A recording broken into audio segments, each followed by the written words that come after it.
Hello and welcome to another exciting episode of Creative Lounge. I am Ahmed Bello, and today we have a very interesting guest. He's an artist, a filmmaker who has a background in architecture. He goes by the name Alfa Umar Faruk. You're welcome to Creative Lounge. Thank you very much, Ahmed. So let's talk about your artistic inspiration.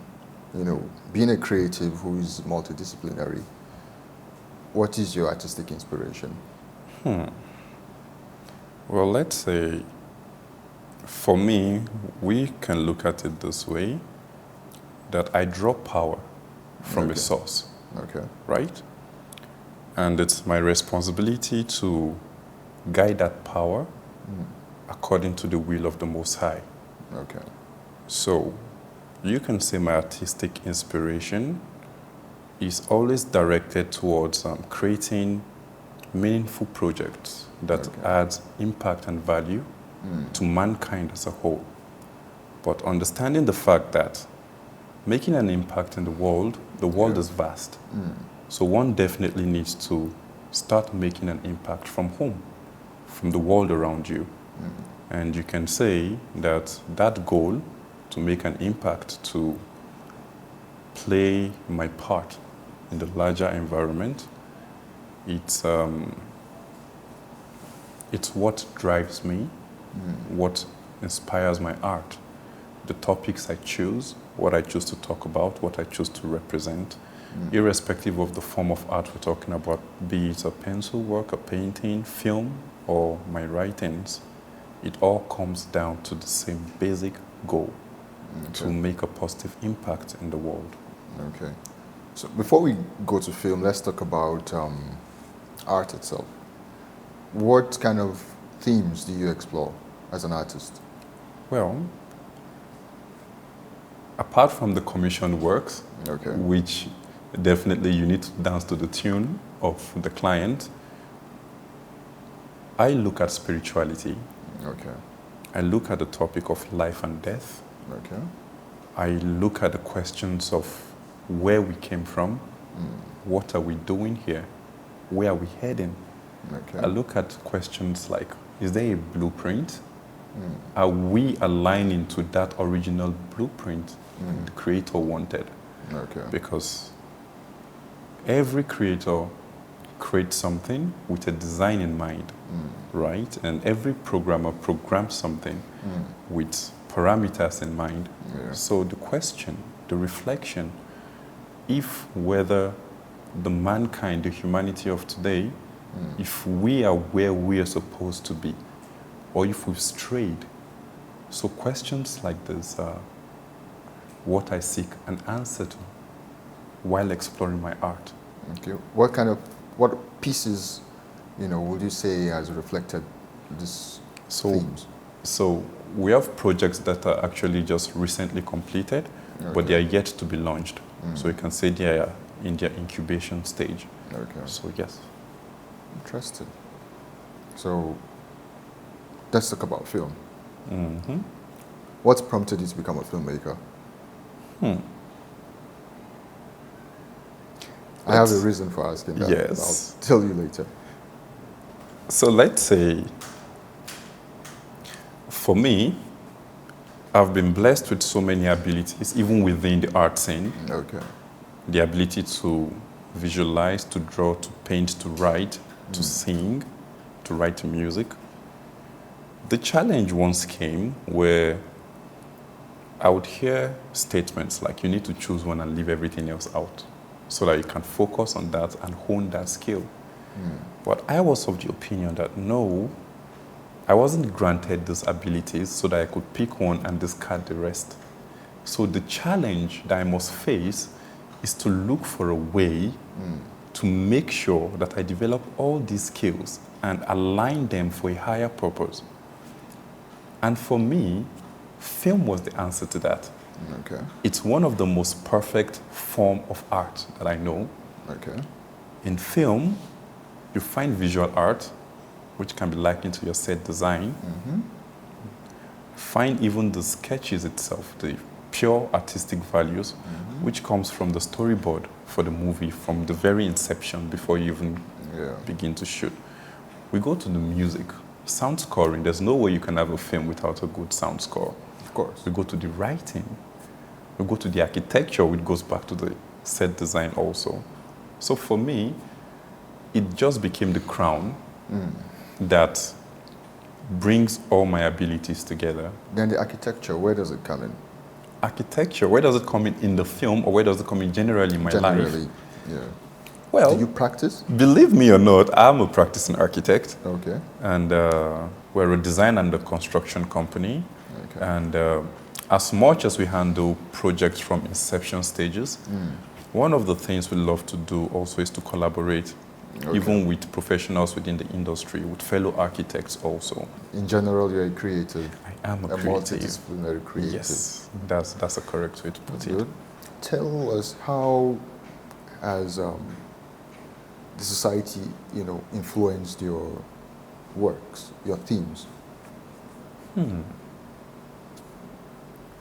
Well, like I mentioned earlier, thing is, we live in a world where there's so many perspectives about life, so many beliefs, and I think as much as people try to believe they've already found the right answers, somewhere deep down,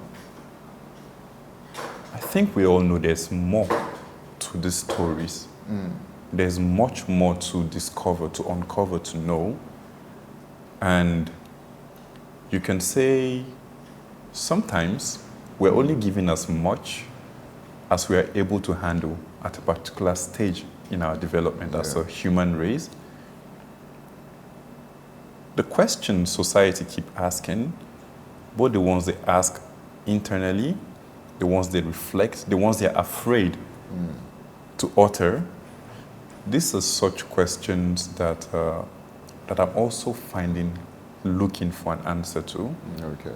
And collectively, looking for the answer to those questions drives my art, and the answers I'm able to find, I present through my art for the society to also sip from the fountain of knowledge, to also sip from the fountain of knowledge that I've been permitted to, of the recognitions that have been granted. So you can say questions. That's how society affects my Would you say societal commentaries, has influenced you? For example, maybe someone says, I don't like your art, and it pushes you to do more. Or someone says, oh, I love your art, and it says, and that pushes you to do more. Allow me to tell you a very short story. Okay. When I was way younger, and I was still developing my skills, I made an artwork, a series of works, and I was so excited. There was this man, a family friend, was like a father figure, and I think there was a time he traveled to London, and he got me this art set. It was one of the happiest I'd ever been, because the way I used it, imagine what an assorted art tools means to a young artist, a young boy.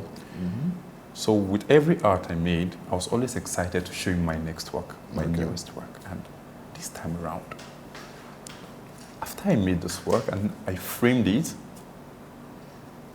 I went to his house to present this series of works.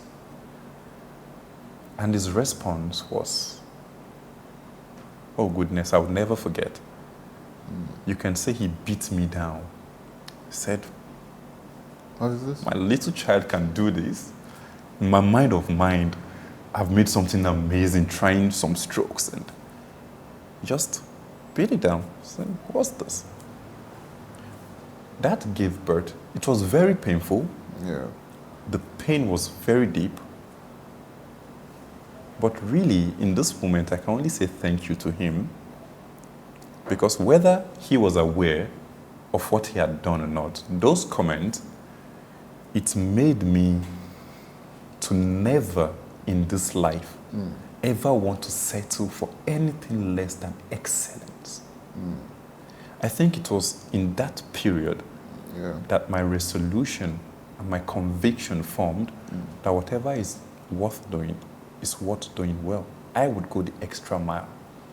So where people would be okay with average, I would give the best possible. I would push myself to the very limit, to the point of excellence. And hopefully, I would cater to people who require excellence. There are people who are okay with mediocrity.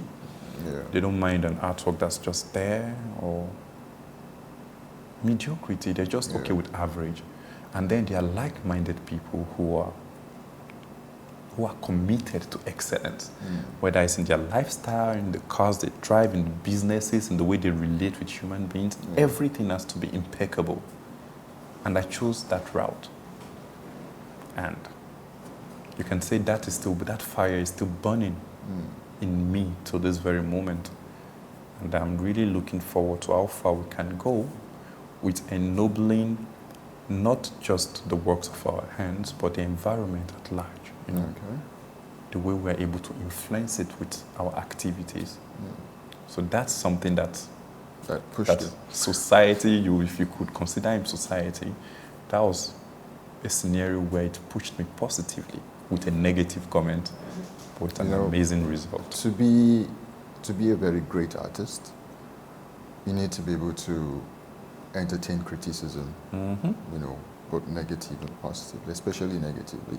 Yes. And those are things that shapes you, that keeps shaping you. An artist who has never received criticism is not a true artist. Very true. And an artist who cannot entertain criticism is not a true artist. Very true. What should shape you to, become a great person is when you're able to take those things in and go back and reflect and work on yourself, hone your craft, and become someone push great. To the next level. Yeah. Exactly. I totally agree. If you happen to see that person again, tell him thank you. I will tell him thank you. So let's talk about your pieces. This piece is here. Khalid Alamari. Yeah, what medium it is? This is graphite on paper. Okay. Yes. The technique pushed towards hyperrealism. Okay. As much as that could be achieved. Yes. How long did it take you to make these pieces? Let's see, probably 87 hours, if I remember, because I remember I kept check on it. So for my pieces, I usually calculate them in hours. Okay. Because that hours could either be spread over a few days, or spread over the next few months, spread over the next few years. Okay. We know of artists in the past, masters, who make a painting for the next 10 years. Yeah. They touch it for 2 hours today, touch it for 30 minutes tomorrow. And so on average, we have about, most of my pieces of the sizes usually take an average of 100 hours. Wow. Yes. To detail them properly the way I want them to be. It's worth the detail. Yes. The time is worth the detail, actually. So let's talk about putting price value, to your art. Does the number of hours you spend on painting determine how much you sell, or it's the size of the art itself that determines how much you sell? How do you fix your prices? Well, it depends on the particular work. Okay. And there's usually different factors that I consider for original works. Okay. Original ideas. That are not commissioned works. That are not commissioned. Already, there's a minimum value I place on them. Okay. And I think the smallest is $1,000. Okay. The minimum value for Charge original in dollars? works. Oh, yes, I do. Okay. I do charge in dollars. And because it's more stable, right? And so for commissioned works, I actually have a formula that I use sometimes, depending also on the nature of work, the level of details, the size of the work. So I pick all those factors and come up with a list, and then I give a figure. Okay. Yes. Have you ever experienced, because I have experienced it, where someone comes to you and sees your works and is like, oh, I like this work, and give the person a price, take for example, you tell the person it's going for, I don't sell in dollars, I sell in naira. Tell the person it's going for about 900,000. The person is like, no, it's just to paint. It's not just to put brush on, brush and color on canvas. Let me pick it for 200. Have you faced things like that before? Let me see. I think I haven't faced that a lot because the few times I've actually experienced something similar to that, I made it a must to set the value beforehand in terms of the standard that I'm actually bringing. Okay. So it would not just be insulting, but it would be insulting to themselves to price a certain work that's presented in a certain way at a certain price. It only just shows how ignorant that person is about artworks. So let's just say I've successfully pulled myself away from the riches of mediocrity. If somebody says something like that, if I should put a tag on a particular piece for maybe 2 million, someone is there saying, no. First of all, there's a serious buyer who probably really wants that work, appreciates that work, knows the value of that work and the work that was put into that work, but they just don't have up to that amount that you've tagged it. From their conversation, you'd be able to detect. But when what precedes that conversation is bringing the work, the value of the artist down to, into the commonplace, you can as well just meet such a person with silence and a smile, with the realization that, alas, you obviously don't know the value of art. There are people who window shop and they will just try to haggle and get them. But those who know the value of art, who knows the work that goes into art, they would never go that low from the standard that you've set. Well, those are one of the problems we face, in this climb. You find people of high caliber who you'd expect would know the value of art. They price you very low, or they undermine art and make it look like it's just something easy, I think that's one of the reasons why, first of all, you need to take your stand. You already know the value of your work, unless if you don't value your work. If your perception of your work is it's low, then there's no way you'll be able to take a stand. But if you've done the work on yourself, on your process, and after so many years, you've been able to come out at the other end with certain product, you will take your stand. One of the problems that artists go through in the course of taking a stand is when you don't have any other source of income. It's really difficult if you're going to be honest, and that's one of the reasons why artists compromise. It's not like they don't value their work, and they don't know their own value, but I mean, if you tag a work for 1 million and you don't even know what you're going to eat the next day, and then somebody's here offering you 300K, you would be like, let's leave to sell another day. But you have to get to the point where you're willing to go hungry rather than compromise on value. The simple truth is, if you call an artwork 50 million naira, there are those who would buy it. You're probably just not in the right space yet. They haven't found you. Provided that work is worth that amount, that value that you've placed on it, even if it's $50 million, I mean, look around the world on the global scale. There are works going for millions of dollars. So the question is, how did they get there? How did they set the value? For a certain standard. I have a friend who's an artist. No matter how hungry she is, she never drops her standard. Even when she's so broke, she'll tell you, whoever sees value in my art will come and buy it. I'll never sell below standard.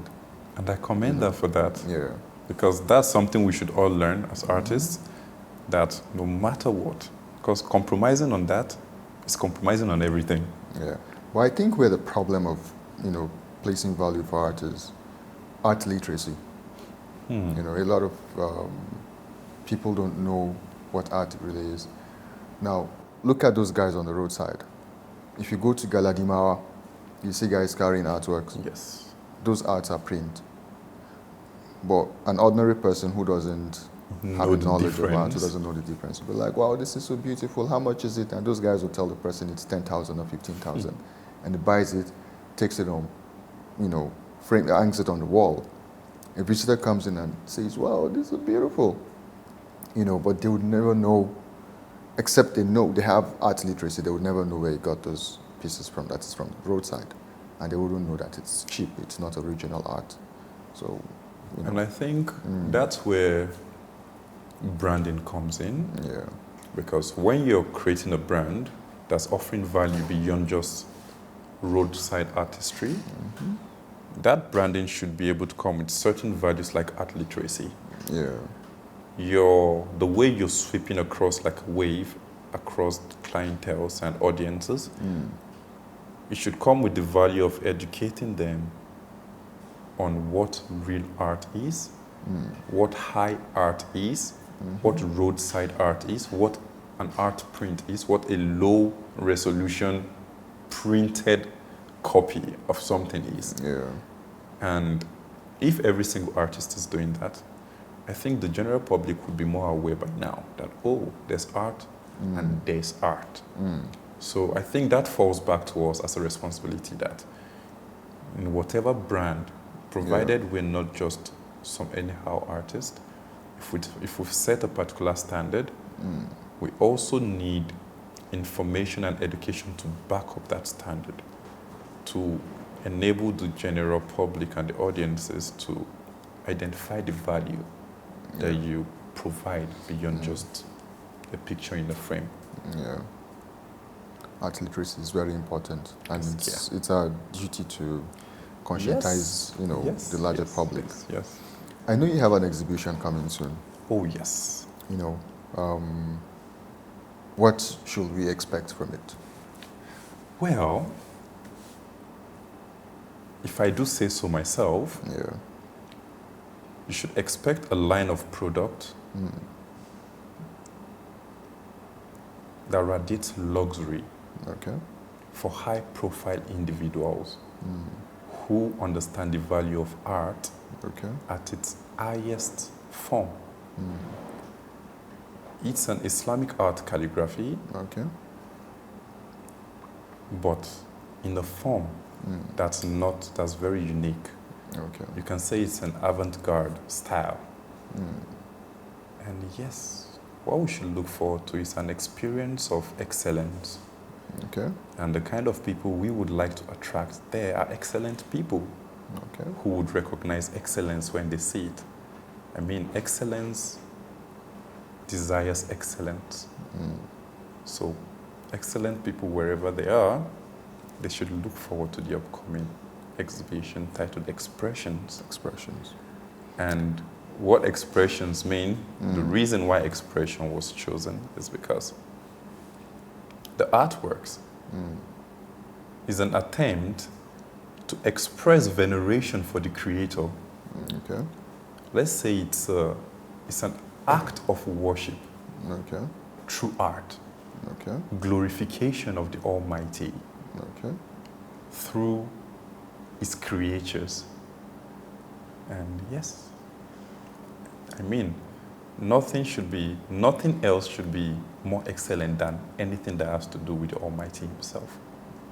That's the highest standard of excellence we should pursue, and that's what we offer at this exhibition. Glorification of the Most High. Yes. All right. I love excellence, and I'll definitely be there on Saturday, inshallah. Would love to have you. Yeah. So we're about to, close the show. Say something to, people watching you out there. Say something to the general public. What is art to you? And for upcoming artists, say some words of encouragement to them. Okay. I would love to go through the route of what is art to me. First of all, For me, art is life. Art is everything. Art is the truest form of innermost expression for young artists who are just setting out on their career. I would love to urge you to not settle for anything less than excellence in whatever it is you do, right? Set a standard and stick to it. While you're developing your art form, be original, be true to yourself. One of the questions you asked was about society, how society influences what product the artist make. Well, if you want to be an artist who just produces only what is in demand, the question is, are you true to yourself, or are you an artist who would love to develop something amazing within you and then create demand? Would the world see your work someday when it's at its highest form and want it, rather than you limiting yourself to what you feel the world wants? It's one of the things that young artists struggle with. So for everyone out there, I would say whatever it is that we're doing, whatever form of art we are living in, through our profession, through our mannerisms, through our interactions with other human beings, let's strive for excellence. Let's strive to ennoble not just ourselves, but our environment, and not just the smaller environment, but the larger world itself. I know that one person might not be able to change the world single-handedly, but if every single person on the face of the earth decides to make it their personal responsibility to change the world around them positively, then the world could change overnight. So the question is, what are you doing with your gift? What are you doing with your abilities? Do not forget, power is power. There is no good power, there is no evil power. We human beings determine good or evil by what we direct that power that's been granted to us, by what we direct it towards, either towards positive activities that uplift mankind, or towards negative activities that drag mankind down. So the question is, what kind of artist are you going to be in your own life? Thank you so much for sharing your, knowledge with us about your journey and your influence, your inspiration, and what art is to you, and sharing, that much advice to the general public. Thank you so much. Thank you for having me. I look forward to having you on the show some other time. Definitely. It would be a pleasure. Thank you. Same here. This is what we're going to call it a day on this episode of Creative Lounge. I'm very sure, you've enjoyed the show so far. Join us, same time, same station next week. I remain Ahmed Bello. Bye for now.